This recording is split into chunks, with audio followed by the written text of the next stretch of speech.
Donc Socience, c'est une entreprise qui est spécialisée en recherche et innovation responsable.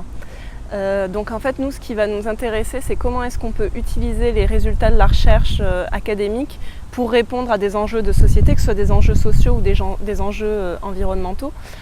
Et on travaille notamment avec le secteur public pour faire ça, alors sur deux volets.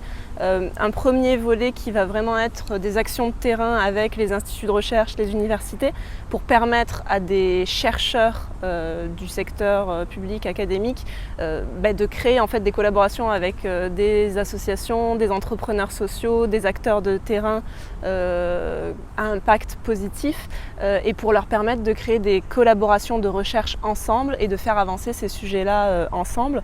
Il faut savoir que dans le monde, il y a moins de 1% de l'ensemble des recherches qui sont menées en collaboration avec des acteurs de la société civile, si on ne prend pas en compte les acteurs industriels classiques. Et donc nous, vraiment, on va faire ce pont, ce lien entre le terrain et les chercheurs. On fait ça par des programmes de recherche collaborative. On en a déjà monté 5 sur des sujets comme l'eau, l'alimentation, les sols. Donc c'est vraiment des problématiques qui sont à la croisée d'enjeux de société et d'enjeux de recherche et d'enjeux techniques. On est en train d'en monter un en ce moment sur la question du plastique.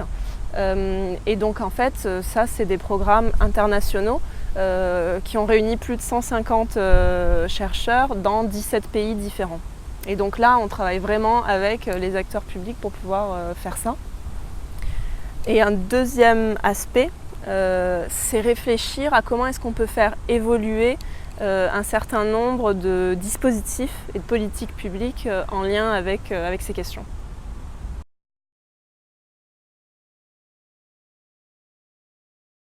Les innovations de terrain, les innovations sociales peuvent inspirer des politiques publiques parce que très souvent c'est des nouvelles façons de faire les choses, de répondre à des enjeux sociaux ou environnementaux.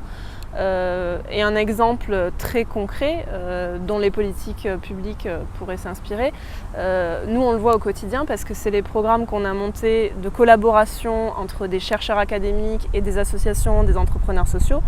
Aujourd'hui, c'est des programmes qui sont confrontés à beaucoup de freins qui sont des freins en fait, législatifs, qui dépendent de politiques publiques, qui pourraient être facilement levés, et notamment l'utilisation des politiques publiques pour diffuser ces innovations sociales pourrait changer complètement leur échelle. Je disais tout à l'heure qu'on a travaillé avec 150 chercheurs. Si on réfléchit à une politique publique qui créerait ces collaborations de recherche à grande échelle, à un niveau national ou à un niveau européen, évidemment c'est bien plus de 150 chercheurs qu'on pourrait toucher parce que la demande est très très forte.